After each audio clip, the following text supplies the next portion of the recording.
F of x is equal to क्या? X g I F x. X g I F x, ठीक है। तो ये कैसा आता है बताओ? 1:1। 1:1 आता है क्या? हाँ सर।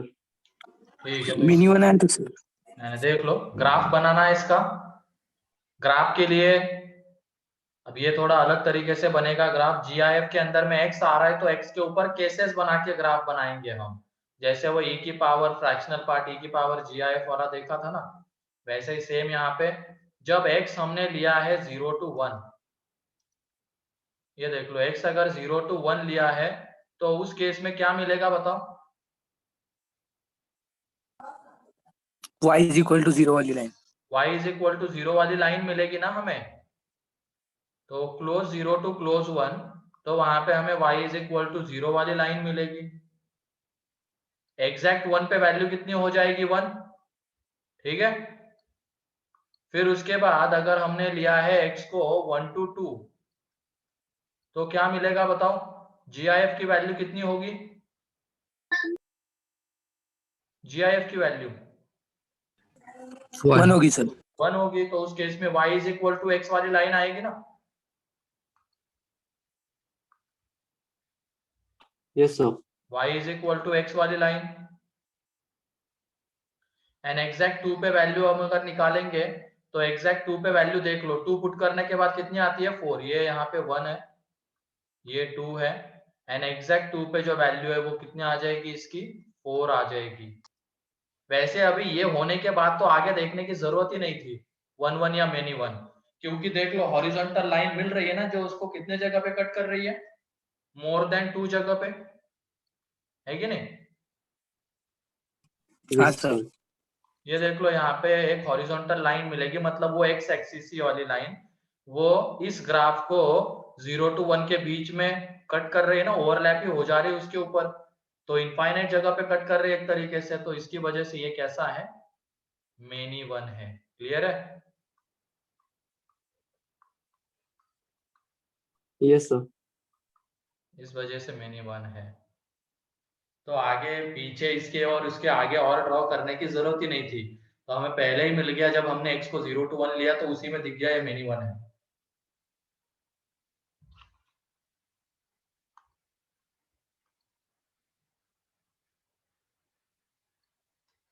देख लो हॉरिजॉन्टल लाइन ये वाली, ये ब्लू लाइन ड्रॉ करता हूं मैं जो उसको 2 जगह पे कट कर रही है। 2 जगह पे क्या, 2 से ज्यादा जगह पे कट कर रही है। देख लो ओवरलैप ही हो गया इस पोर्शन में वो।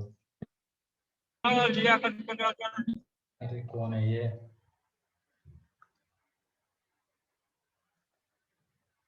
नेक्स्ट क्वेश्चन कौन सा था? f of x equals 1 minus e raised to the power 1 by x the whole raised to the power 1 by 2।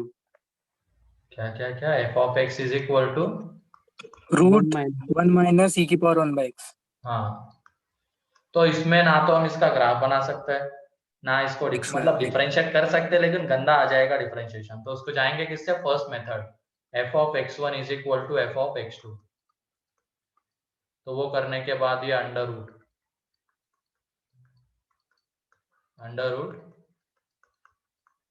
तो स्क्वायर कर दिया,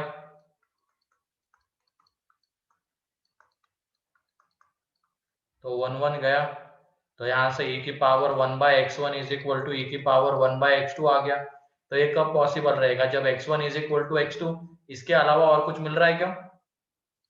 हाँ सर। देयरफॉर ये कैसा है? 1 1, ठीक है।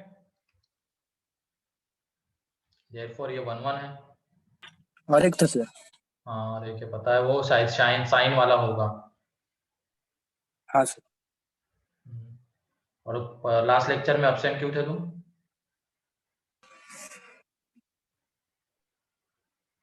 हाँ मैं क्या सर? हाँ, तुम समर्थ। बताता हूँ सर एक मिनट। अच्छा, ऐसे नहीं बता सकता क्या? चैट में बताएंगे, चलो।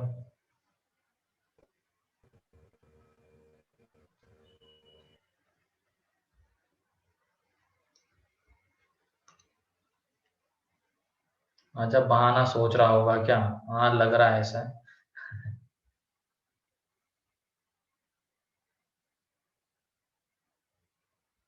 सर हाँ, वो सेकंड क्वेश्चन मैंने पहले डिफरेंशिएशन से किया था, बाद में फर्स्ट मेथड से किया था। तो कोई नहीं, डिफरेंशिएशन से भी आ जाता है, बस डिफरेंशिएशन ढंग से करना होगा। पहले अंडर रूट का, फिर उसके बाद वो 1 - e⁻1/x का, देन 1/x का, ऐसे जाना पड़ेगा। ठीक है। Yes sir.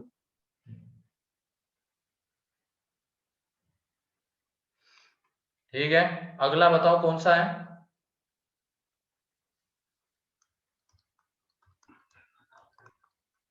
x² क्या था, 4 ना? x² by 4 minus sin pi x. sin πx। अब ऐसे क्वेश्चन में देख लो, इसका ग्राफ चलो रहने दो, डिफरेंशिएशन इसमें हम सीधा वैल्यूज पुट करके करेंगे। अगर हमें 2x के लिए सेम y मिल रहा है तो वो फंक्शन कैसा होगा? Many one. मेनी वन होगा। तो इस तरीके से अप्रोच करेंगे इसमें हम, जहाँ पे ट्रिग्नोमेट्री वगैरह आता है ना, तो ऐसे क्वेश्चंस में सीधा वैल्यू पुट करके भी आंसर आ सकता है। हर बार जरूरी नहीं है कि ऐसा आए, लेकिन ज्यादातर क्वेश्चंस में ऐसा होता है। तो ये देख लो, f(1) की वैल्यू कितनी आ रही है?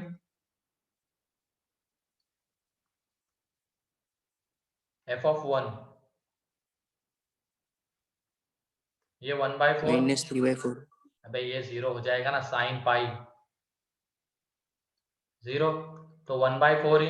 एन f(-1) की वैल्यू, तो -1 का स्क्वायर 1, साइन -पाई अगेन 0, तो ये भी 1/4।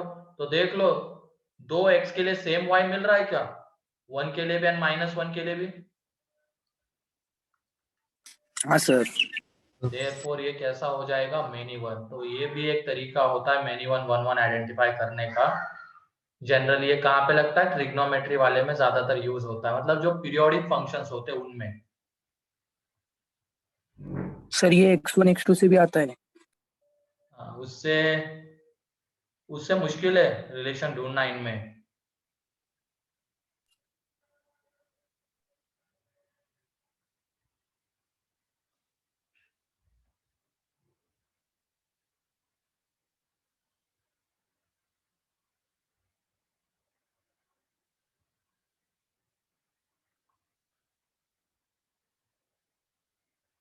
सर इसका ग्राफ आएगा तो? ग्राफ कहाँ से बना सकते हो रे इसका? कुछ भी, इसमें ऐसे ही जाना है, वैल्यूज पुट करके करो, इजीली दिख जाएगी सारी चीजें। ठीक है। Yes sir. तो नेक्स्ट क्वेश्चन है, अब थोड़े और टफ कर लेते हैं क्वेश्चन।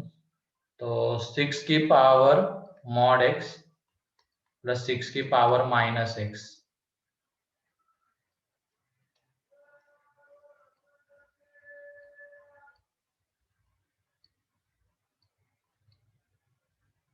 इसमें बताना है हमें ये 1 है या मेनी वन है। एंड अगला है f(x) is equal to x² plus GIF(x).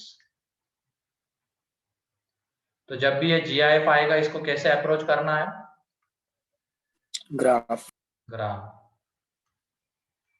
अब लेकिन ये x के ऊपर GIF है, तो यहाँ पे केसेस मतलब ये करके इंटरवल लेके 0 to 1, 1 to 2 इस तरीके से करना है। जल्दी से बताओ तो।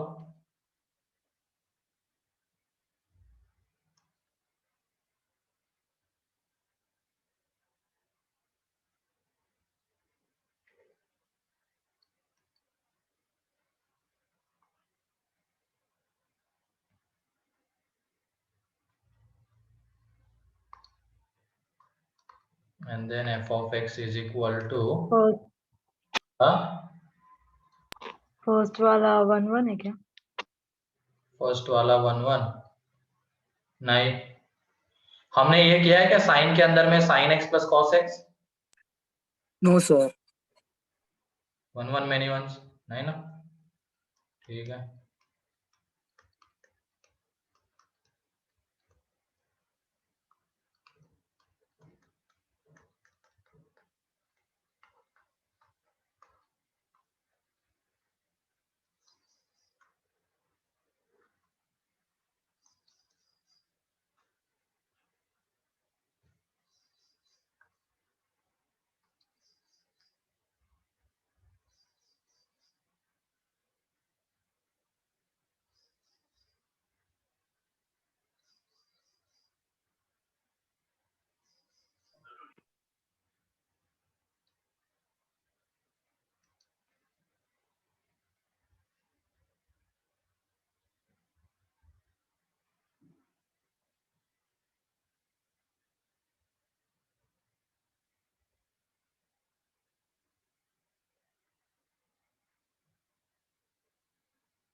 सेकंड वाला मेनी वन है। पहला बताओ ना।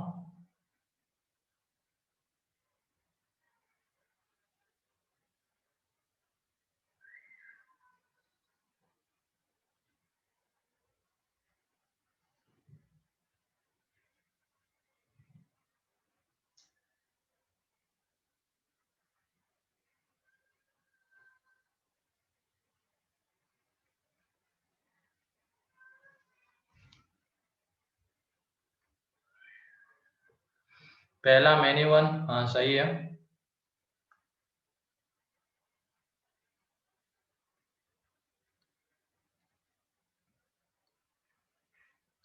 तो मॉड लगा हुआ है वहां पे, तो सबसे पहले क्या करेंगे हम?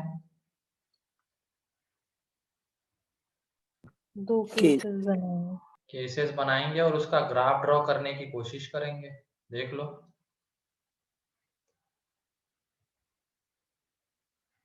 तीनों मेनी वन है, सही है। देख लो, पहला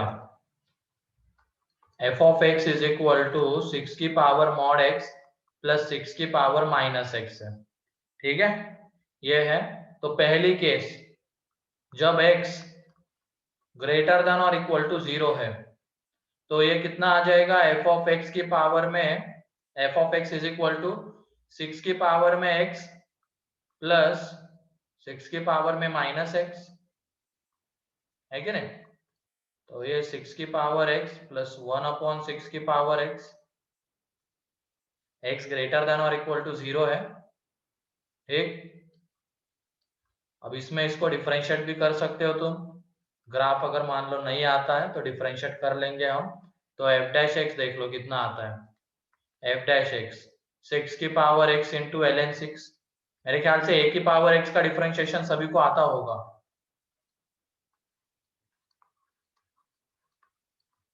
ये होता है a की पावर x इंटू ln है। पता है क्या ये सभी को? हाँ सर। तो ये है, उससे ये डिफरेंशिएट कर रहा हूं मैं। 6 की power x into ln 6, and यहाँ पे ये 6 की पावर माइनस x है, तो उसका डिफरेंशिएशन माइनस टाइम्स ऑफ 6 की पावर माइनस x ln 6 है ना। पहले 6 की पावर मतलब x इसकी तरह, a की पावर x की तरह हो गया, फिर माइनस x का माइनस, तो इसकी वजह से माइनस हो गया। अब यहाँ से ln 6 बाहर, और ये 6 की पावर x माइनस 1/6 की पावर x। अब ये बताओ, x ग्रेटर देन और इक्वल टू 0 के लिए है, ये f ऑफ x कैसा आता है? पॉजिटिव आता है या निगेटिव? f डैश x कैसा आता है, पॉजिटिव या निगेटिव? इस x के लिए पॉजिटिव। पॉजिटिव। पॉजिटिव आएगा। ये 6 की पावर x बड़ा रहेगा हमेशा 1/6 की पावर x से, है कि नहीं? क्योंकि जब x ग्रेटर देन 0 है, तो जो 6 की पावर x की वैल्यू है वो कितनी आ जाएगी? ग्रेटर देन और equal to 1। If x greater than और इक्वल टू 0, तो 6 की पावर x की वैल्यू 1 से बड़ी आएगी। तो इसका मतलब, और ये 1/6 की पावर x की वैल्यू 1 से छोटी आएगी। रेसिप्रोकल लेंगे तो इनइक्वालिटी चेंज हो जाएगी। तो कौन बड़ा है? 6 की पावर x बड़ा है 1/6 की पावर x से। देयरफॉर यहाँ पे हमें क्या मिल रहा है? f dash x is always greater than और equal to 0 for x greater than और इक्वल टू 0। इस x के लिए, क्योंकि केस ही हमारी वही है, x ग्रेटर देन और इक्वल टू 0 वाली केस है, तो उस x के लिए f डैश x हमेशा पॉजिटिव आ रहा है। इसका मतलब ये कैसा फंक्शन है? f of x is increasing function. इसका ग्राफ इंक्रीज करने वाला है, तो मिनिमम वैल्यू कहां पे आएगी? मिनिमम वैल्यू बताओ। अगर 0 टू इंफिनिटी में ये ग्राफ इंक्रीज करने वाला है, तो f ऑफ x की मिनिमम वैल्यू कौन से x के लिए मिलेगी? माइनस इंफिनिटी जाएगा ना उसमें। क्या? सर 0 के लिए। 0 पे मिलेगी। 0 पे मिलेगी ना।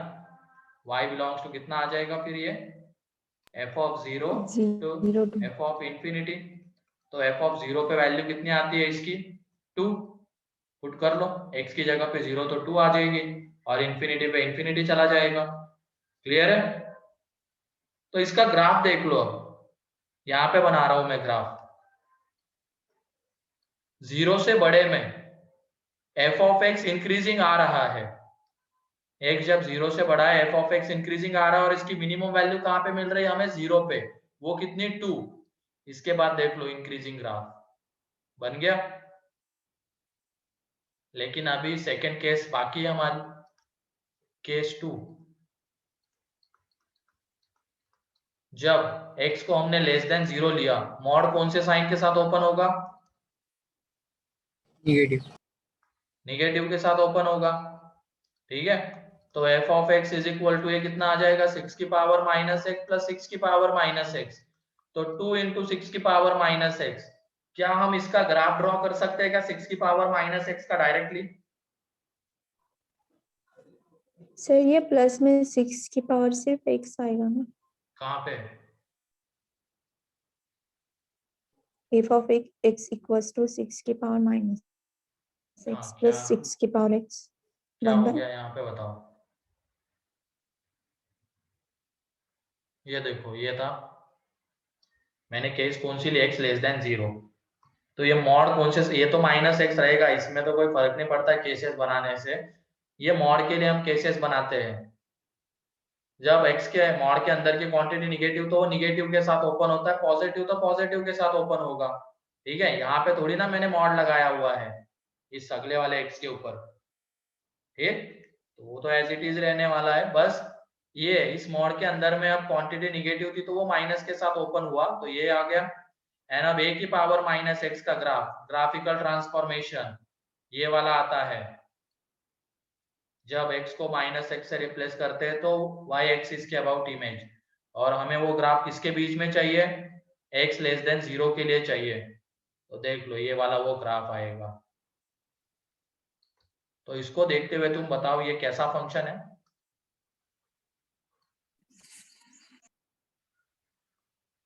मेनी वन, इसीलिए बोल रहा था मैं FOM2 के ग्राफ और ये सारी चीजें पता होनी चाहिए, ताकि फिर बाद में मेरे को बार बार ज्यादा डीप में जाने की जरूरत ना पड़े इसमें, वरना अभी तो ये 6 की पावर माइनस एक्स सभी लोगों के तो माथे पे शिकंजा, मतलब ये आगे कैसे बना लिया, ये कैसे आ गया इसका ग्राफ। सर पिछला पहलू ना।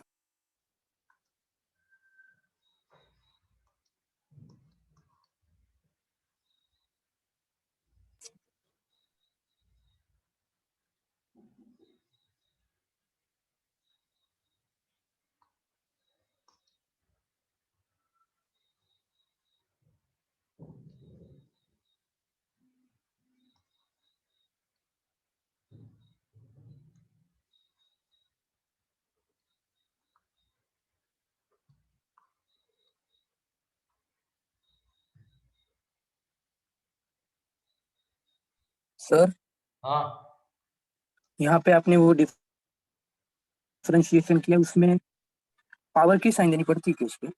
क्या? वो डिफरेंशिएशन करने के बाद जो पावर में होता है उसकी साइन देनी पड़ती है क्या? अरे बेटा तुम्हें चेन रूल भी अब बताना पड़ेगा लग रहा है मेरे को। e की पावर माइनस एक्स का डिफरेंशिएशन क्या करते हो तुम? e की पावर x का तो e की पावर x ही होता है। हाँ उसके बाद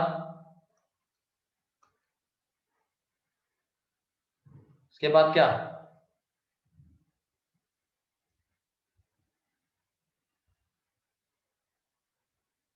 क्या उसके बाद? तो माइनस बाहर आ जाएगा और ln x बन जाएगा। इसके ऊपर वाले फंक्शन का करते हैं ना आगे चेन रूल से, ये रे। अच्छा समझे सर। तो हम पता है डिफरेंशिएशन भी अब पढ़ाना पड़ेगा लग रहा है, ये बेसिक रिजल्ट है ना। e की पावर में f ऑफ x तो dy बाई dx का कैसा आता है डिफरेंशिएशन, dy बाई dx क्या आता है, e की पावर में f of x as it is रहेगा, then f dash x, differentiation तो वही तो किया है समझे। यहाँ। अब बस यहाँ पे a की पावर माइनस एक्स था, तो पहले a की पावर x की तरह इसका डिफरेंशिएशन होगा, तो a की power minus x and then minus x का, तो उसका -1, तो उसकी वजह से ये माइनस आया है यहाँ पे। देख लो, अभी भी सारी ये बेसिक चीजें है ना।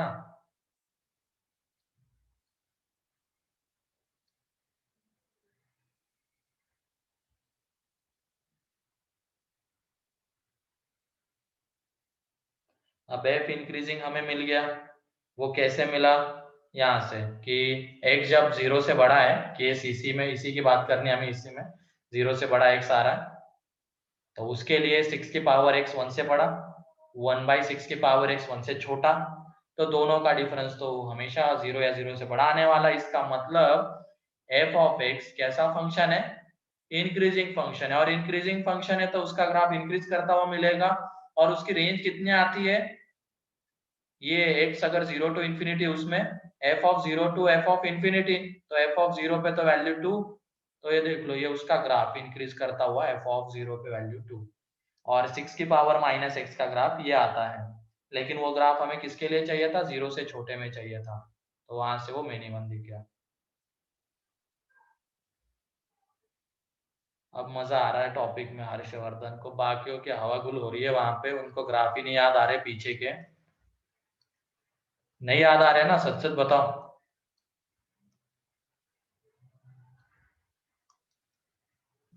याद है सर सारे। याद है।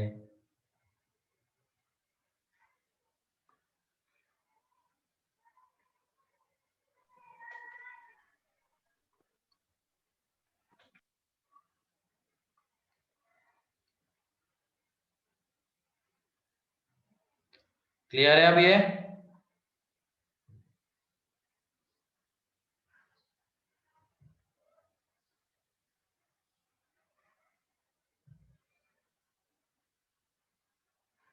तो इसे हम मेथड 1 से भी कर सकते थे ना? कैसे? कैसे बताओ?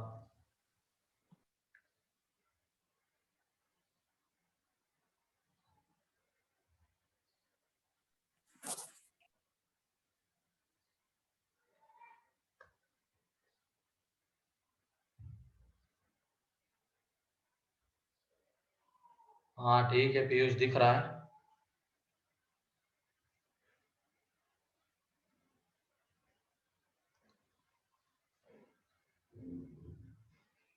अगला क्वेश्चन ये हो गया।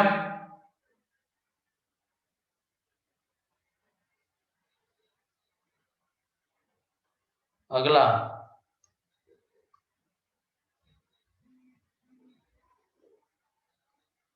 इसमें भी ग्राफ से अप्रोच करना है, तो देख लो, y इज इक्वल टू या f of x is equal to x square plus G I F x है। यहाँ पे जी आई एफ है, मेंशन कर लेना, ये जी आई एफ है। तो इसका ग्राफ बनाना है। अगर पूरे फंक्शन के ऊपर जी आई एफ होता तो हम क्या करते थे? पहले अंदर वाले का ग्राफ बनाते थे, फिर उसकी हेल्प से उसके जी आई एफ का। लेकिन यहाँ पे सिर्फ एक पार्ट के ऊपर जी आई एफ है, दूसरा एज इट, मतलब दूसरे के ऊपर नहीं है। तो इसमें तो हमें ये इंटरवल ले लेके, कौन से इसमें ये 1 0 to 1 के बीच में, किसमें 1 to 2, ऐसे ही करना पड़ेगा। तो ये देख लो, x जब 0 to 1 के बीच में लिया है, तो f ऑफ x कितना आ जाएगा? एक्स स्क्वेयर, क्योंकि ये तो 0 हो जाएगा। x को जब हमने 1 to 2 के बीच में लिया है, तो f ऑफ x कितना? एक्स स्क्वेयर, और ये 1 बन जाएगा, तो एक्स स्क्वेयर प्लस 1। यहाँ पे जब हमने x को -1 to 0 लिया है, तो f of x is equal to कितना आ जाएगा? एक्स स्क्वेयर माइनस 1, क्योंकि उसका जी आई एफ -1। x को जब हमने -2 to -1 लिया है, तो f of x is equal to x square -2। ये ग्राफ बनने इतना काफी है, उससे हमें आइडिया लग जाएगी मेनी वन है या वन वन है। तो देख लो, इसमें एक्स स्क्वेयर के ग्राफ की हेल्प तो लेनी है, क्योंकि देख लो एक्स स्क्वेयर के ग्राफ में ही चीजें ऐड सब्ट्रैक्ट हो रही है। तो पहले हम y is equal to x square का ग्राफ ड्रॉ करके रखते हैं, ठीक है, क्योंकि उसी में अगर चीजें ऐड सब्ट्रैक्ट हो रही तो उसी के ग्राफ को ऊपर नीचे शिफ्ट करना है, ग्राफिकल ट्रांसफॉर्मेशन। तो -1 पे 1 पे उसकी वैल्यू 1 आती है, फिर उसके बाद 2 पे, -2 पे इसकी वैल्यू कितनी आती है? 4 आती है, ठीक। तो इसी के ग्राफ से अब हम G I F x square, ये x square plus G I F x का ग्राफ बना रहे हैं। तो 0 to 1 के बीच में पहले तो इंटीजर पे वैल्यूज हम प्लॉट कर लेते हैं। 0 पे वैल्यू एग्जैक्ट 0 आएगी, ठीक है। फिर उसके बाद एग्जैक्ट 1 पे वैल्यू निकालने जाएंगे तो एग्जैक्ट 1 पे जो वैल्यू है वो आ जाती है 2। एग्जैक्ट 1 पे वैल्यू 2 आ जाती है, देख लो करके। एग्जैक्ट 1 पुट कर लो यहाँ पे तो वहां पे वैल्यू 2 आ जाती है। एग्जैक्ट 2 पे वैल्यू निकालेंगे 2 तो वो कितने आ जाएगी 4, और यहाँ से 2 तो 6 5 ना। 5 आती है। अरे इधर पुट करो ना, इधर, इसमें मत करो, ये 2 के ऊपर ओपन है, ओरिजिनल फंक्शन में अच्छा पुट करो। एग्जैक्ट 2 पे बोल रहा हूं मैं, ठीक है। तो ये 4 और जी आई एफ 2 हो जाएगा। इसमें क्यों कर रहे हो, यहाँ तो मैंने ओपन लगाया हुआ है, ठीक है। तो 6 आ जाती है, ठीक है। ये यहाँ पे कितनी है, 6 है। ऐसे अगर मैंने वहां पे वैल्यू निकाली -1 पे, तो -1 पे इसकी जो वैल्यू है वो कितनी आ जाती है 0। देख लेना, -1 पे ये 1 और ये -1, तो वैल्यू आ जाती है 0। तो यही से वैसे पूरी कहानी खत्म हो गई इसकी। -1 पे भी सेम वैल्यू आ रही है, 0 पे भी सेम वैल्यू आ रही है, तो ये कैसा है, मेनी वन। चलो आगे ग्राफ ड्रॉ ही कर लेते हैं, अब इतने केसेस बना लिए थे हमने इंटरवल। फिर उसके बाद -2 पे इसकी वैल्यू, ये 4 ये -2, तो -2 पे वैल्यू 2, तो यहाँ से भी क्लियर हो रहा है, देख लो 1 पे एंड -2 पे वैल्यू सेम आ गई, तो मेनी वन तो ये आना ही है। अब ग्राफ लेकिन इसका ये देख लो, 0 to 1 के बीच में एक्स स्क्वायर का ग्राफ, मतलब ये एक्स स्क्वायर का ग्राफ एज इट इज, और 1 पे उसकी वैल्यू लेकिन ये ऐसा आएगा, हॉलो सर्कल। क्योंकि जब हम y is equal to x square से जाएंगे तो 1 पे वैल्यू 1 आती है, लेकिन एग्जैक्ट 1 पे वैल्यू कितनी आ रही है 2, तो उसका डार्क डॉट ऊपर है। फिर उसके बाद 1 to 2 के बीच में एक्स स्क्वायर प्लस 1 वाला ग्राफ, मतलब ये वाले ग्राफ को हमें, ये 1 to 2 के बीच में जो ग्राफ आ रहा है ना एक्स स्क्वायर का, उसको 1 से ऊपर शिफ्ट करना है। तो उसकी वैल्यू देख लो, जब हम इससे 2 पे वैल्यू निकालेंगे तो वो 5 आती है, लेकिन यहाँ पे 2 के ऊपर ओपन ब्रैकेट है ना, तो एग्जैक्ट 2 पे वैल्यू तो 6 आ रही थी, तो इसकी वजह से यहाँ पे हॉलो सर्कल आएगा। क्लियर है। और ऐसे ही अब -1 to 0 में एक्स स्क्वायर -1, मतलब ये वाला जो ग्राफ है ना, इसको 1 यूनिट से नीचे शिफ्ट करना है। तो देख लो 1 यूनिट से नीचे शिफ्ट करेंगे, और इससे अगर हम 0 पे वैल्यू निकालते हैं तो वो आती है -1, लेकिन एग्जैक्ट 0 पे वैल्यू कितनी है 0 है, तो इस वाले पे ये हॉलो और ये वाला ग्राफ आ जाएगा।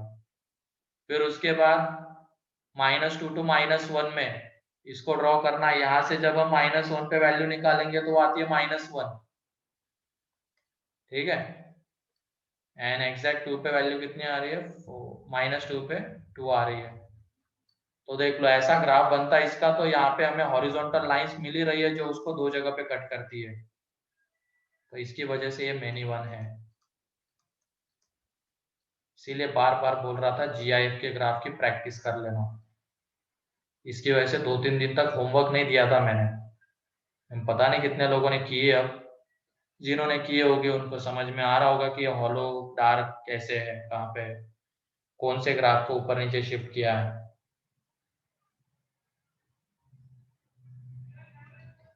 अगर टाइम जाने के बाद तुम मेहनत हाथ पैर मारोगे तो कोई फायदा नहीं रहता उसका। और अभी ये बात जान लो, अभी पहला टॉपिक चल रहा है, इसके बाद धीरे धीरे धीरे, अभी तो थोड़ी स्पीड कम है अपनी, इसके बाद थोड़ी स्पीड बढ़ेगी। अगर तुम टाइम टू टाइम चीजों को नहीं करोगे, रिवाइज नहीं करोगे, नहीं पढ़ोगे, तो दिक्कत होगी बहुत। फिर अगर तुम्हें दिक्कत होना शुरू हो जाएगा तो मेरे को टफ क्वेश्चंस कम करवाने पड़ेंगे, फिर वो मेंस लेवल के क्वेश्चंस के ऊपर ही आ जाऊंगा मैं। वो तुम्हारे ऊपर डिपेंड करता है कितनी डिफिकल्टी लेवल तक मैं जा सकता हूँ क्लास में।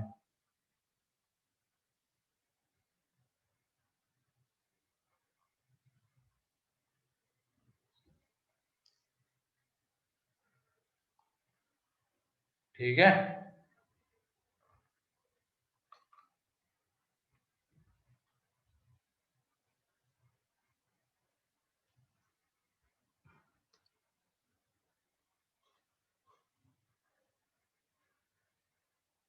रिवाइज तो किया था लेकिन इतना गंदा क्वेश्चन आएगा? अब क्या गंदा क्वेश्चन है ये, वही तो है, शिफ्ट करना है ऊपर नीचे बस y is equal to x करके ग्राफ को। देख लेना आप रिकॉर्डेड में, मैंने बता दिया अच्छे से।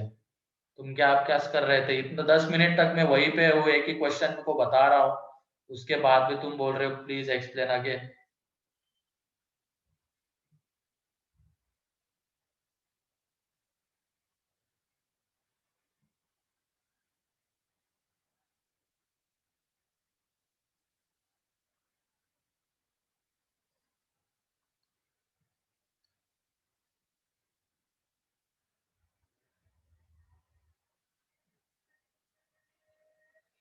हो गया?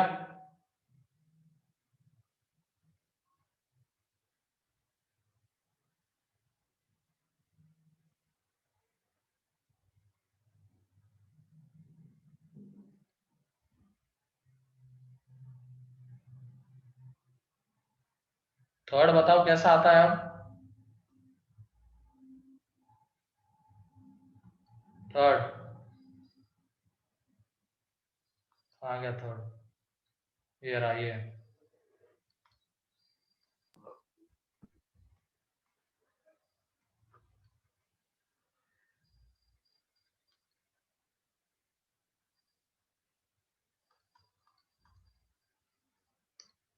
मैनी वन आता है, आंसर भी 2-3 लोग भी देते, बाकी के पता नहीं क्या करते हैं, घर पे बैठ के पढ़ भी रहे हैं या क्या कर रहे हैं। y is equal to sine of sine x plus cos x, trigonometry वाला है, तो ये तो हम डायरेक्टली कर लेंगे। ये एफ ऑफ एक्स है ना, y या एफ ऑफ एक्स जो भी लिखना चाहो लिख सकते हो। तो देख लो एफ ऑफ 0 पे value sine 1 and F of pi by 2 पे वैल्यू साइन 1, दो एक्स के लिए तो सेम वैल्यू मिल गई, इसकी वजह से ये कैसा है, मैनी वन है।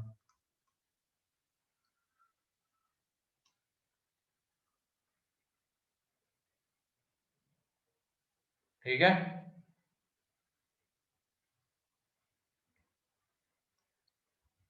Yes, 0 पे sir. क्या हो जाएगा, cos 0 1 बन जाएगा, ये तो 0, साइन 0 0 होता है, तो ये आने वाला है साइन 1 एंड पाई बाई 2 पे साइन पाई बाई 2 1 होता है, cos पाई बाई 2 तो 0 होता है, अगेन साइन 1। मतलब दो एक्स के लिए तो हमने दिखा दी कि सेम वैल्यू आती है, तो इसकी वजह से मैनी वन।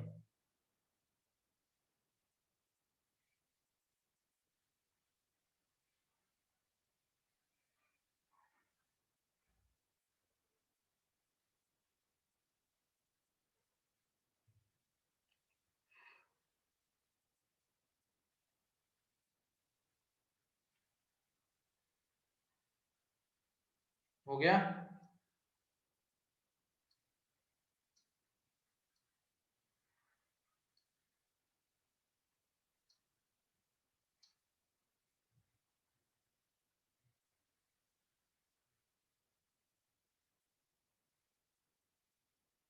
हाँ सर, हो गया। ठीक है, नेक्स्ट अब थोड़ा पीएनसी को यहाँ पे इंट्रोड्यूस करते हैं, नंबर ऑफ फंक्शंस। तो हम देख चुके हैं कि कितने फंक्शंस पॉसिबल होते हैं, अब उसके बाद कितने उसमें से मिनिमम और कितने वन वन होते हैं वो हमें देखना है।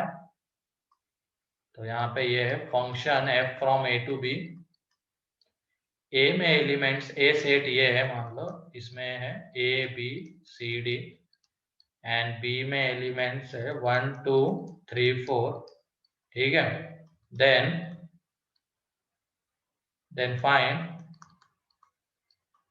नंबर ऑफ, फर्स्ट पार्ट में टोटल फंक्शंस,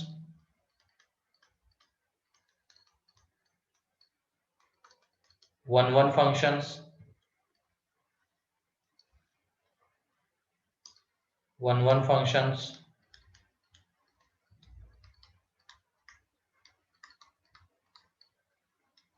एंड थर्ड में मेनी वन फंक्शंस।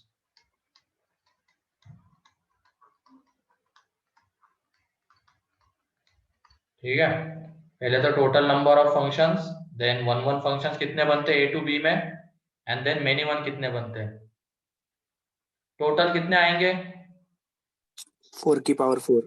4 की पावर 4, सही है।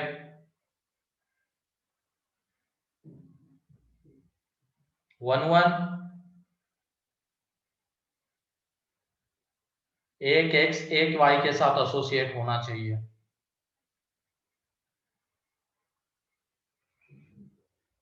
थोड़ा सोचो, पीएनसी की हेल्प से करते इसको।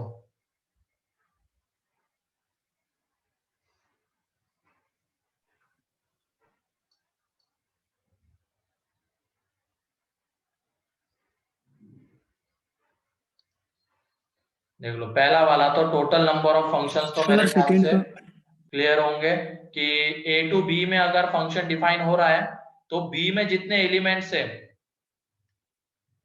उसकी पावर में a में जितने एलिमेंट्स है तो 4 की पावर 4, तो टोटल नंबर ऑफ फंक्शंस आ जाते हैं 4 की पावर 4। ठीक है, टोटल नंबर ऑफ फंक्शंस 4 की पावर 4 आ जाते हैं।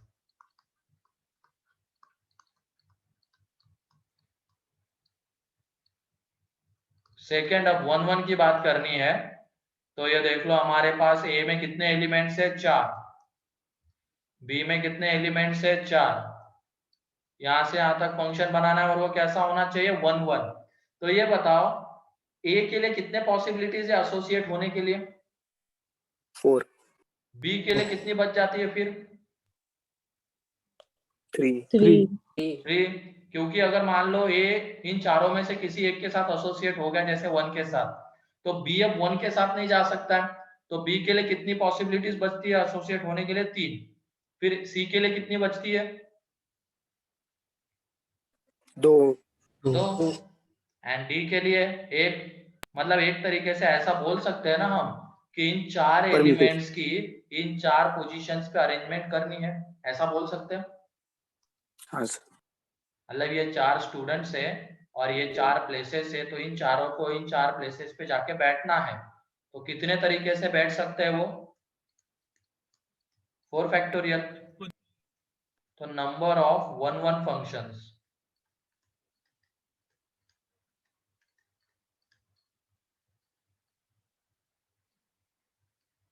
तो इसको हम ऐसे भी लिख सकते हैं 4p4,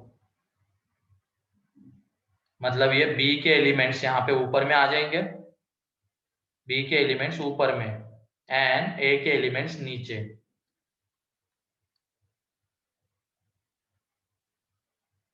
अगर a to b function define है तो ये 4 फैक्टोरियल ही आता है। ठीक है, एंड उसके बाद थर्ड, अब हमने देखा फंक्शन आइदर 1 1 होगा या मेनी 1 होगा, मतलब टोटल फंक्शन जितने भी आने वाले हैं वो या तो 1 1 है या मेनी 1 है, देयरफॉर मेनी 1 तो ये दोनों ये दोनों आने के बाद तो निकाल ही सकते हैं 4 की number power of 4 many 1 minus 4 function. Factorial. Many 1 functions total में से किसको माइनस कर देंगे 1 1 को, टोटल माइनस 1 1, तो वहां से हमें क्या मिल जाएगा मेनी 1 मिल जाएगा। तो ये देख लो 4 की पावर 4 माइनस 4 फैक्टोरियल, तो ये आ जाएगा total number of many 1 functions.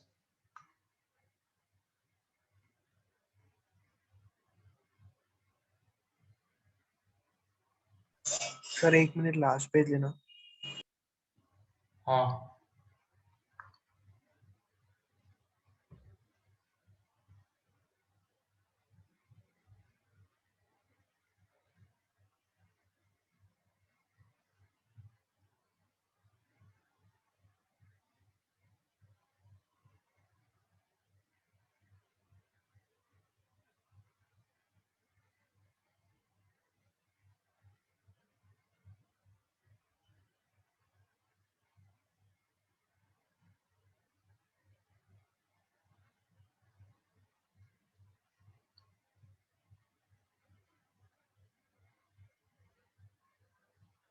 कौन सी पहली वाली केस रे,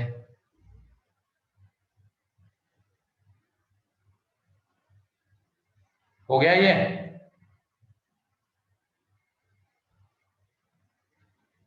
हाँ सर हो गए।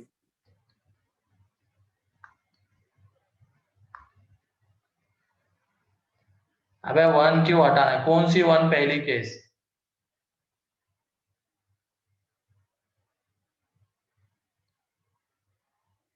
ये 4 फैक्टोरियल में जितने भी ये 1 1 बनते हैं फंक्शंस वो सारे आने वाले हैं, तो टोटल में से उन्हीं को माइनस करना है ना, तो एक्स्ट्रा -1 क्यों कर रहे हो एक?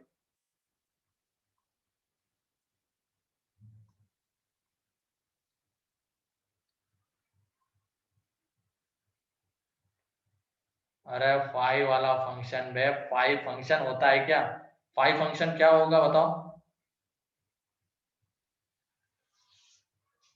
5 क्या फंक्शन, क्या बोल रहे हो तुम?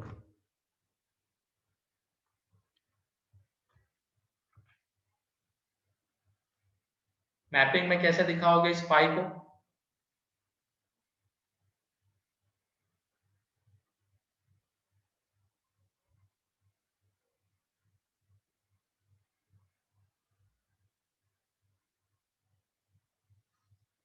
ठीक है, नेक्स्ट अब इसमें सेम वही क्वेश्चन है, बस ए में नंबर ऑफ एलिमेंट्स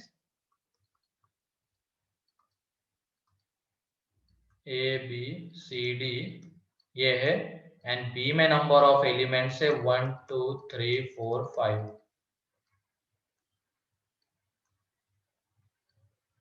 और ये ट्रिग्नोमेट्री अटेंड कर लेना, ठीक है? तो चल रहा है क्योंकि आईटीएफ में ट्रिग्नोमेट्री का ही इन्वर्स करना होता है, तो ट्रिग्नोमेट्री अगर आती है तो ये आईटीएफ आता है, क्योंकि उसी से सारी इसकी चीजें प्रूव करते हैं हम सारे रिजल्ट्स।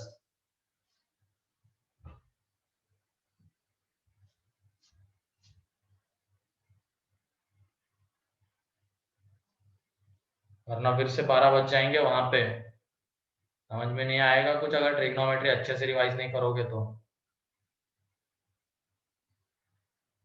इसमें टोटल नंबर ऑफ फंक्शंस बताओ कितने आते हैं, क्वेश्चन वही है, बस ये डाटा थोड़ा चेंज कर लेना, बी में एक एलिमेंट बढ़ा लो, तो पहले में टोटल में कितना आ जाएगा आंसर?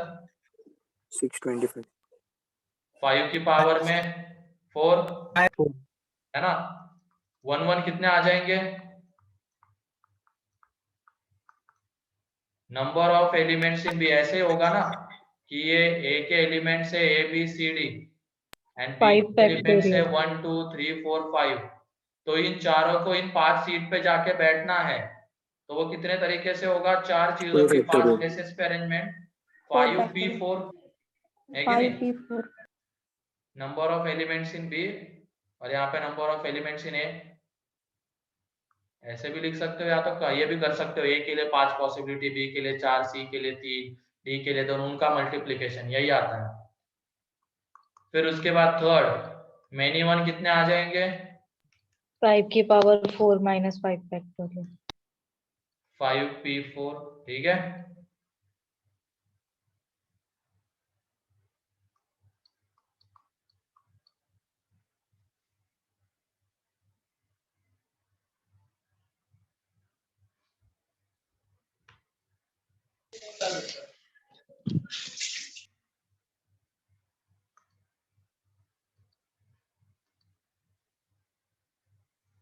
हो गया। नेक्स्ट अब इसमें क्या कर लेना, फंक्शन है फ्रॉम ए टू बी, अब ए में नंबर ऑफ एलिमेंट्स बढ़ाओ, ए बी सी डी बढ़ाओ, क्या उतने ही रहने दो, बी में थोड़े और कम 1 2 3 ले लो सिर्फ। अब बताओ 1 1 कितने, मेनी वन कितने, एंड टोटल कितने? टोटल 3 की पावर 4 है। टोटल 3 की पावर 4 सही है। सेकंड 3 factorial है। 3 factorial। थोड़ा सोच समझ के, ठीक है? तब 1 1 नहीं होगा। हाँ सही है, 1 1 तो पॉसिबल ही नहीं होंगे, क्योंकि देख लो तुम मैपिंग में भी अगर ये देखोगे, ये ए बी सी डी यहाँ पे 1 2 3, तो इन तीनों को अलग अलग दे दिया, ठीक है, लेकिन एक तो बचा हुआ है ना डी, तो ये तो ऑब्वियस सी बात है कि डी इन तीनों में से ही किसी एक के साथ जाके एसोसिएट होगा, या तो 1 के साथ, 2 के साथ, या 3 के साथ, तो इसको ये हमेशा मेनी वन बनेंगे, 1 1 कभी बन नहीं सकते, इसका मतलब अगर ए में नंबर ऑफ एलिमेंट ज्यादा है बी से, तो वो फंक्शन हमेशा कैसे रहेंगे? मेनी वन रहेंगे। one. क्लियर है? Yes sir.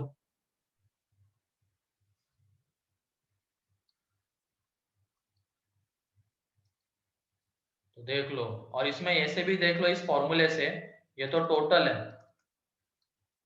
और यहाँ पे 1 1 की अगर हम बात करते हैं तो यहाँ पे ऊपर में किसके एलिमेंट्स लिखते हैं? बी के, एंड नीचे ए के। तो ये 3p4 क्या डिफाइन होता है क्या? नहीं सर, नहीं होगा, 4 या 4 से ज्यादा होना चाहिए। 3p4 डिफाइन ही नहीं होगा, ऊपर वाला नंबर नीचे वाले से बड़ा होना चाहिए, तो ये डिफाइन ही होता है, ये डिफाइन ही नहीं होता है, नॉट डिफाइन। देयरफॉर 1 1 कितने आ जाएंगे? 0। या तो मैपिंग से भी तुम देख सकते हो, ठीक है। तो अगर ए में नंबर ऑफ एलिमेंट ज्यादा हो गए बी से, तो ए टू बी 1 1 फंक्शंस 0, तो सारे के सारे कैसे रहेंगे? Many one. क्लियर है अब ये? Yes sir. तो तीनों देख लिया हमने, दोनों में सेम एलिमेंट्स, ए में कम बी में ज्यादा, ये देख लिया, ए में ज्यादा बी में कम, तो सारी पॉसिबिलिटीज देख ली।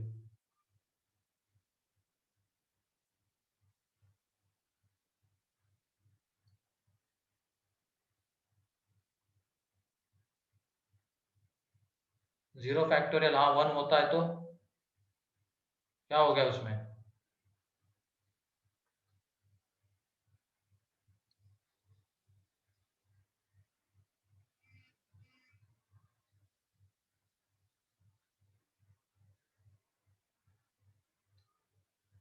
ये पीएनसी में बताया हुआ है बेटा, 0 फैक्टोरियल 1 क्यों होता है।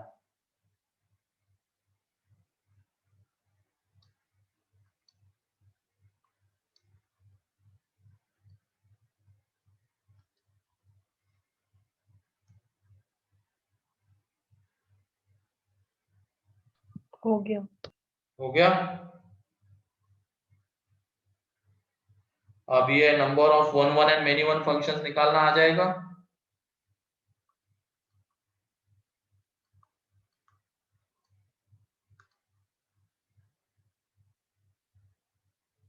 ये नॉट डिफाइन किस लिए हुआ? क्योंकि ऊपर वाला नंबर छोटा है नीचे वाले से, उसकी वजह से डिफाइन ही नहीं होता अगर ऐसा होता है तो। ठीक है, next.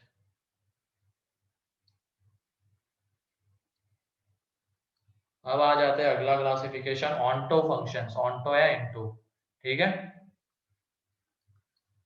Onto functions,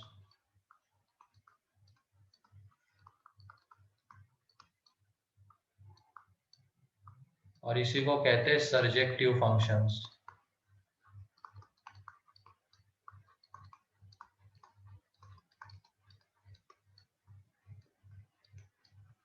surjective functions नाम है इसका, तो लिखो function f from a to b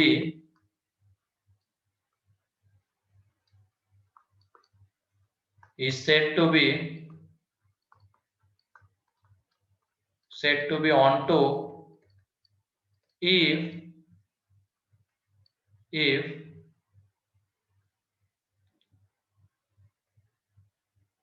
every element of b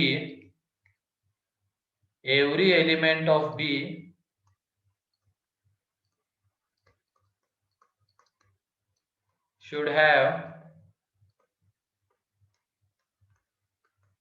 at least one pre-image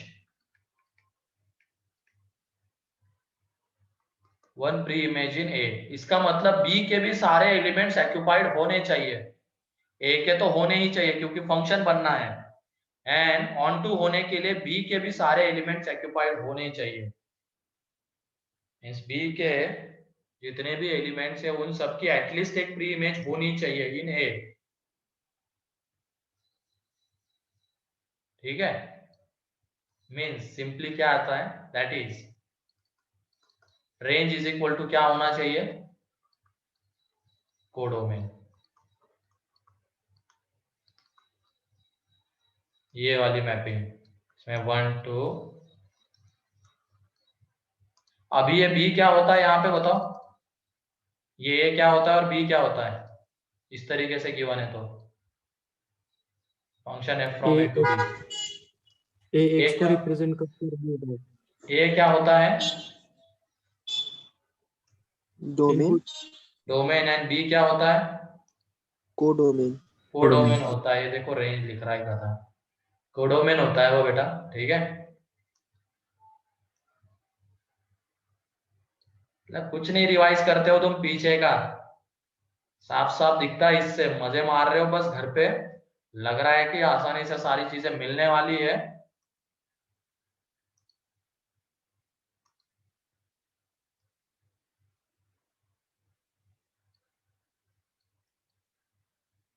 क्या करते क्या, टाइम पास चल रहा है क्या सब कुछ घर पे फिर?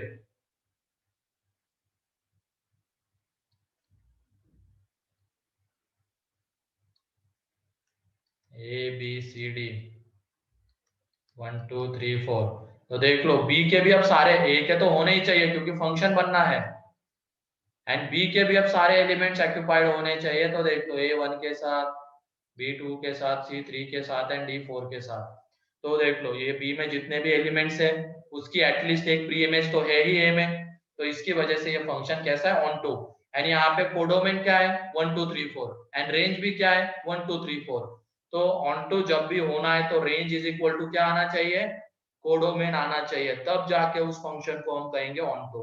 क्लियर है?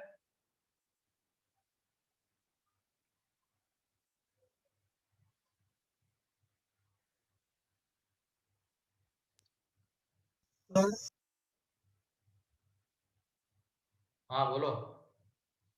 सर ऑन टू के लिए ये कंपलसरी नहीं है ना कि वो वन वन टाइप के ना फंक्शन? ना ऐसा नहीं, कंपलसरी नहीं है। और एक एग्जांपल लिख लो फिर तुम इसमें मैपिंग ए बी सी, यहाँ पे 1 2, यहाँ पे ए बी सी डी कर लो, यहाँ पे 1 2 3, तो ये बी और ये सी और डी एक के साथ 1 1 है क्या ये?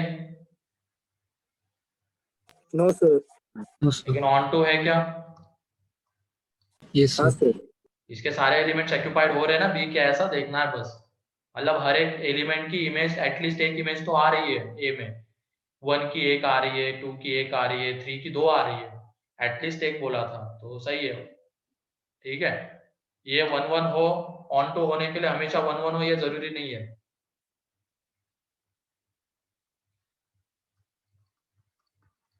ये ऑन टू का एग्जांपल है, ये भी ऑन टू का है, ठीक है। मतलब सिंपली क्या होना चाहिए, range is equal to codomain, इतना देखना है। मतलब जिसको रेंज निकालने आती है उसको ऑन टू देखना आता है।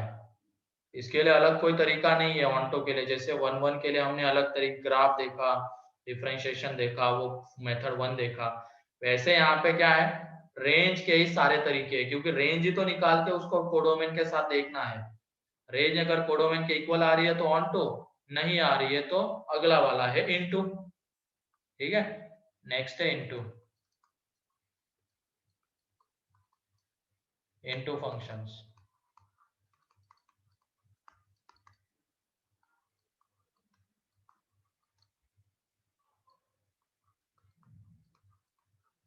Functions are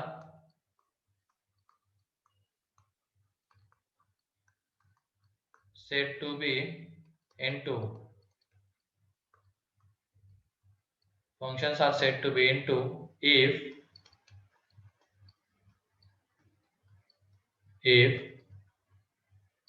range, डायरेक्टली लिख रहा हूं अभी है वो प्री इमेज और इसके टर्म्स में कोई जरूरत नहीं है। इफ रेंज इज क्या होनी चाहिए, सबसेट होनी चाहिए ना कोडोमेन का। Range not equal to codomain, इसका मतलब ये उसका सबसेट होगी, प्रॉपर सबसेट वो भी। If range is proper subset of codomain, इसका मतलब बी में एटलीस्ट एक एलिमेंट छूटना चाहिए, या तो चलो लिख लो उसके टर्म्स में, if at least one image, at least one element in function f, ऐसे कर लो, f from a to b is said to be into if at least one element in B should not have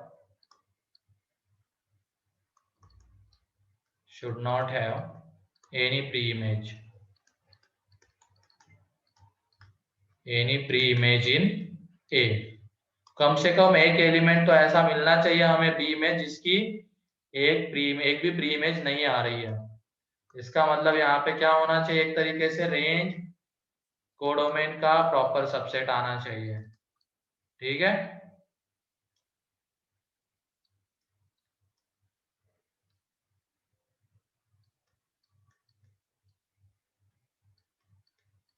अगर मैं ऐसा कर रहा 1 ये B2 के साथ, CB3 के साथ है, DB इसके साथ, तो देख लो एक एलिमेंट हमें ऐसा मिल रहा है B में जिसकी एक भी प्री इमेज नहीं है A में, तो इसकी वजह से ये फंक्शन किसका है, मैपिंग किसकी है, इनटू की है। क्लियर है? मींस इसमें रेंज क्या है 1 2 3 एंड कोडोमेन क्या है 1 2 3 4, मींस रेंज कोडोमेन का प्रॉपर सबसेट है। तो ऐसे फंक्शंस को हम कहते हैं इनटू फंक्शंस। क्लियर है?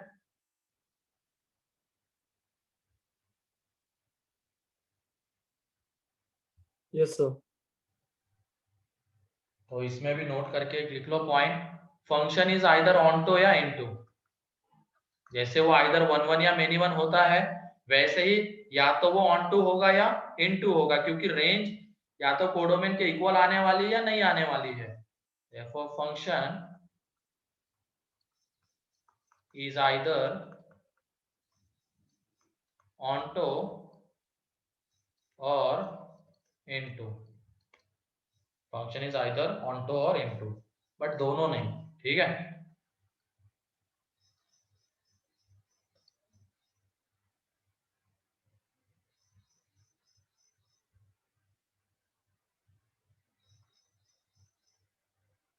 हो गया ये लो प्रीवियस पेज, जल्दी से लिखा करो रे।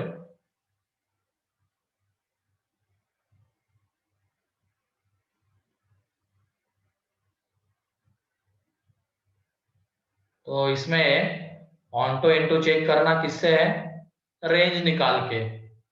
रेंज निकालने वाले सारे तरीके यहाँ पे, और रेंज के जितने भी क्वेश्चन है वो सारे यहाँ पे आने वाले हैं। बस उसमें क्या देखना है, रेंज निकाल के रेंज कोडोमेन के इक्वल आ रही है या नहीं आ रही है। कोडोमेन के इक्वल आ रही है तो ऑनटो, उसका सबसेट आ रही है तो इनटू। लिख लिया गया ये समर्थ? Yes sir. तो बोलो ना वे।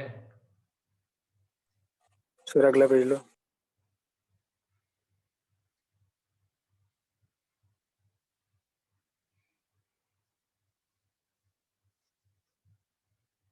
सर हाँ, सो मतलब ऑन टू फंक्शन के बी सेट में अगर हम एक एलिमेंट ऐड कर देते तो वो इनटू हो जाता है।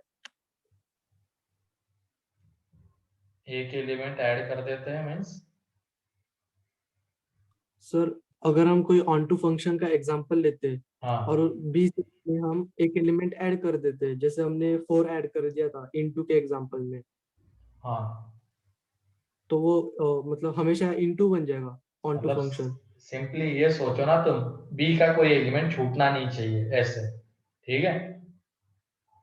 ठीक है सर। हाँ, कोई बोलेगा यहाँ पे कि मैंने ऐड कर दिया 4, ये ऑन टू है, मैपिंग भी तो चेंज हो गई ना उसके अकॉर्डिंगली। बस ऐसे सोचो कि बी का कोई एलिमेंट छूटना नहीं चाहिए, अगर नहीं छूट रहा है तो ऑन टू, एंड बी का अगर कोई एलिमेंट छूट रहा है मींस रेंज कोडोमेन का प्रॉपर सबसेट आ रही है तो इनटू। क्लियर है? Yes sir. ठीक है, तो इन चारों की हेल्प से अब 1 1 मेनी 1 ऑन टू इनटू जो फंक्शन होता है वो 4 तरीके से क्लासिफाई होता है, तो वो हम आगे लिखते हैं।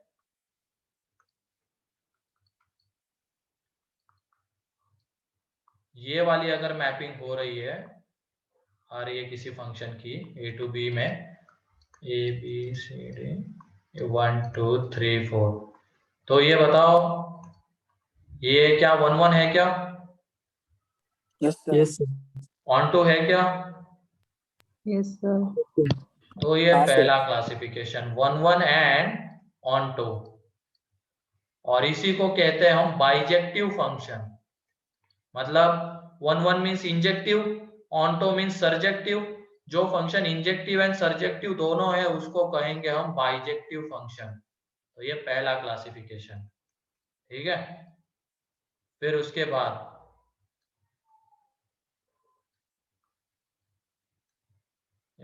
ए बी सी डी 1 2 3 4, यहाँ पे एक और ऐड कर लेना 5 4 5। 1 1 है क्या?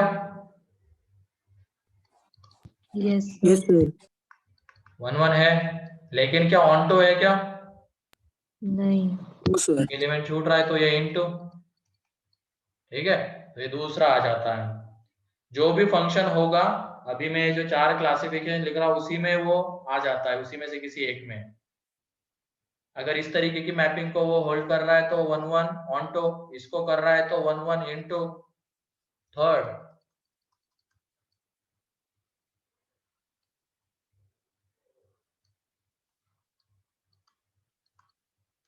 ए बी सी डी 1 2 3,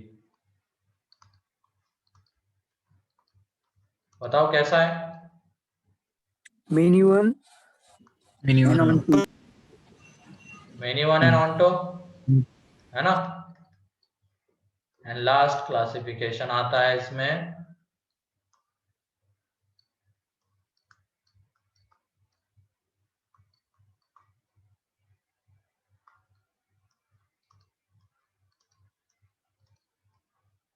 कैसा है ये? Many one and into. Many one and into. Many one and into, ठीक है। तो इस क्लासिफिकेशन के लिए हमें वो इंडिविजुअली देखना जरूरी था, 1 1 क्या होता है इस तरीके से, ठीक है। 1 1 मैनी वन इंडिविजुअली देख लिया, ऑनटो इनटू इंडिविजुअली देख लिया, और उसी की हेल्प से अब ये 4 क्लासिफिकेशन हम लिख रहे हैं मैपिंग देखते हुए, ठीक है। बाकियों का नाम नहीं है, जैसे फर्स्ट में बाइजेक्टिव नाम है ना, तो बाकियों में नहीं है नाम ऐसा।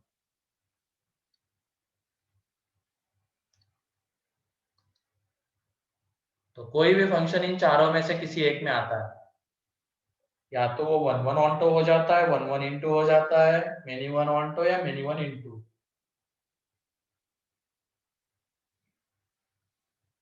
क्लियर है?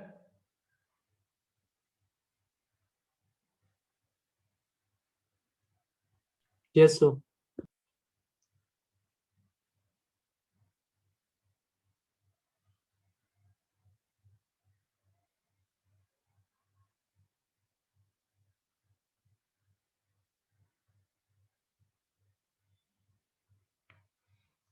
चलो नेक्स्ट, अब इसके क्वेश्चन देख लेते हैं। रेंज के क्वेश्चन ही एज इट इज आने वाले हैं, तो ज्यादा क्वेश्चंस इसमें नहीं करने वाले हम ऑन टू इनटू में, ठीक है। जितने वो रेंज के क्वेश्चंस वहां पे देखे थे वो सेम एज इट इज यहाँ पे आने वाले हैं। बस ये ध्यान रखना है, क्वेश्चन में अगर कोडोमेन नहीं गिवन रहता है तो उसको क्या लेना होता है हमें? कोडोमेन नहीं गिवन रहता है तो रियल लेना पड़ता है सर। आर लेना पड़ता है ना, ठीक है।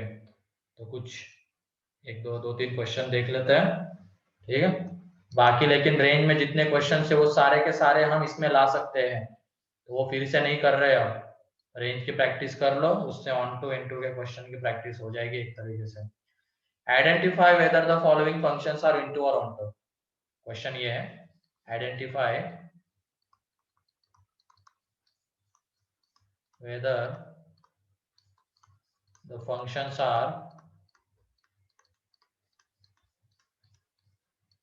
onto और into।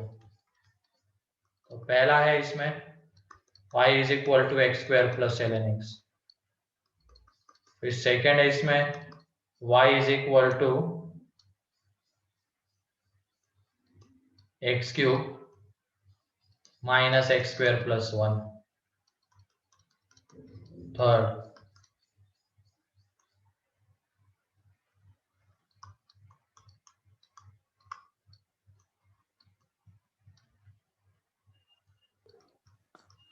first into थोड़ा सोच समझ के बोलो।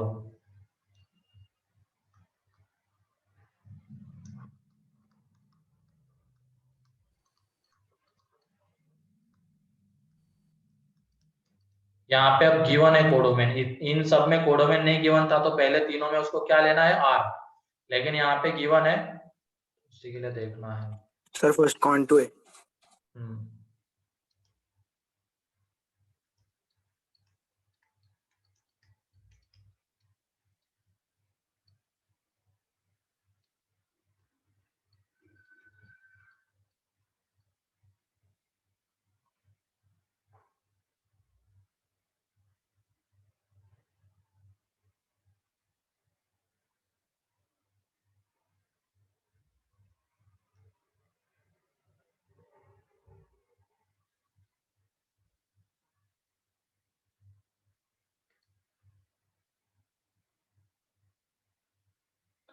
ठीक है, इनटू बोलने की आदत है क्या, जरा एक बार देख तो लो उसकी ऑर्डर क्या है।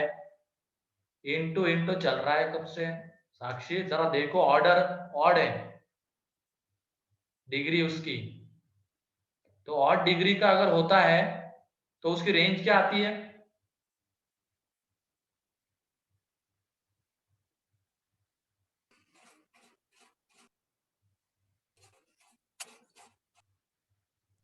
रियल आती है सर। हाँ, सेकंड भी ऑन टू है सर। सेकेंड भी ऑन टू है। लास्ट पेज, ये लो लास्ट पेज में रह जाओगे, लिखो।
ठीक है, चलो देख लो एक क्वेश्चन सब फटाफट।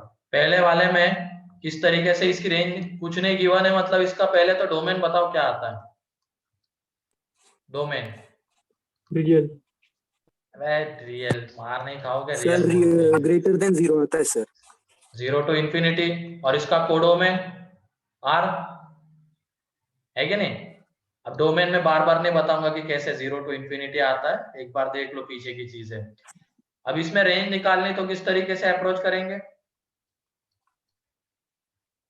पहले एक्स स्क्वायर को 0 टू इंफिनिटी के बीच में डिफरेंशिएट करेंगे इसको हम, ठीक है, कुछ भी मत बोला करो यहाँ पे। डिफरेंशिएट करेंगे, दो अलग अलग नेचर के फंक्शन का सम है 1/x, तो 0 टू इंफिनिटी में ये ग्रेटर देन 0 आता है, जो इसी x के लिए हमें देखना है 0 टू इंफिनिटी, इसके लिए dy/dx पॉजिटिव आता है, तो इसका मतलब ये y कैसा फंक्शन है, y इज इंक्रीजिंग फंक्शन, तो y बिलोंग्स टू, इसकी जब हम रेंज निकालेंगे तो वो कितनी आएगी, f(0) टू f(∞), ठीक है। तो f(0) पे वैल्यू देख लो, x स्क्वायर की तो 0 हो जाएगी, लेकिन ln 0 कितना जाता है, -∞, एंड ये इंफिनिटी पे इंफिनिटी जाएगा, तो y बिलोंग्स टू r आ गया। इसका मतलब यहाँ पे रेंज इज इक्वल टू क्या हो गया, कोडोमेन, देयरफॉर ये कैसा है, ऑनटू है, ठीक है। सेकेंड में सॉल्व करने की जरूरत नहीं थी, इसका डोमेन r और इसका कोडोमेन r, और जब हम इसका ग्राफ बनाने जाते हैं, एग्जैक्ट ग्राफ तो नहीं बना रहा हूं मैं, एक रफ आइडिया लेते, तो ग्राफ कहां से शुरू होता, नीचे से, एंड जाता कहां पे, ऊपर, ठीक है। बीच में वो ऊपर नीचे भी हो सकता है, लेकिन नीचे से शुरू होता, और डिग्री का जब हम बनाते हैं जाता ऊपर, है कि नहीं? तो इसमें रेंज क्या आ जाती है उसकी? -∞ to +∞। ठीक है, तो चलो अब इतना क्या है, प्रॉपर ही बना लेते हैं, लेकिन एग्जाम में थोड़ा टाइम बचाना है तो सोचना पड़ेगा हमें। और डिग्री का है ये, तो इसकी रेंज जो है वो -∞ to ∞ आने वाली। डोमेन के ऊपर कोई रेस्ट्रिक्शन नहीं, डोमेन आ रहे तो range is equal to codomain आने वाला है। अब इसको डिफरेंशिएट हम करेंगे 3x² माइनस दिस, तो यहाँ से वो इस तरीके से कुछ आता है बीच में कहीं पे, ये ऐसा ग्राफ बनता है इसका। ठीक है, तो ये कैसा है, रेंज उसकी y बिलोंग्स टू r आ रहा है, पूरा का पूरा फंक्शन हमें मिलने वाला है। ठीक है, y बिलोंग्स टू r है, therefore range is equal to codomain हो गया यहाँ पे। ठीक है, देयरफॉर ये कैसा हो गया, ऑन्टो। ठीक, तीसरा कैसा है,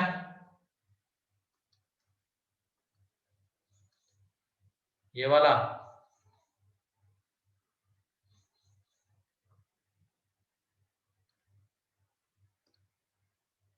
into। मतलब बिना सोचे समझे, बिना कुछ देखे तुरंत बोल देना है ऑन्टो है तीसरा। into है सर। ये 3 तुम्हारे होमवर्क है, 3rd 4th एंड 5th, देख के आना इसको, थोड़ा पीछे का भी देख लो। ठीक है, वरना दिक्कत आएगी, बता रहा हूँ पहले ही क्या, बस स्टार्टिंग से बता रहा हूँ मैं तो। रिवाइज कर लो। हाँ बोलो हर्षवर्धन।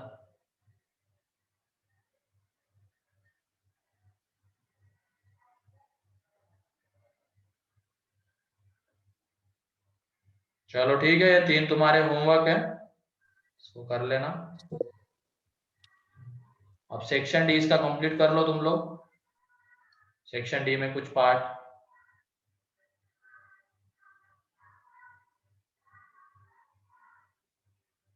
सब सही चल रही, रिवीजन पता नहीं तुम्हारी तो चल रही, लेकिन बाकियों की नहीं दिख रही ना मेरे को, रिवीजन सही चल रही है, भूल जा रहे चीजें। तो इसमें सेक्शन डी का ऑन टू इनटू वाला पार्ट बचा हुआ था, तो उसको कंप्लीट कर लेना। डोमेन रेंज तो हमने कर लिया है, तो एक सेक्शन डी भी कर लो। आज तो नहीं करेंगे इसको डिस्कस, हम कल करेंगे, कल शाम को। ठीक है, सेक्शन डी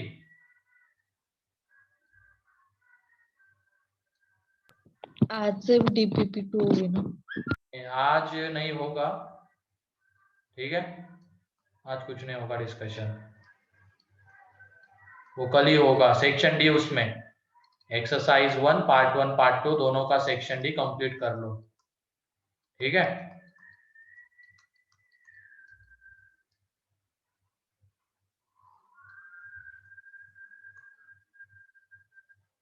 और ये 3 क्वेश्चंस।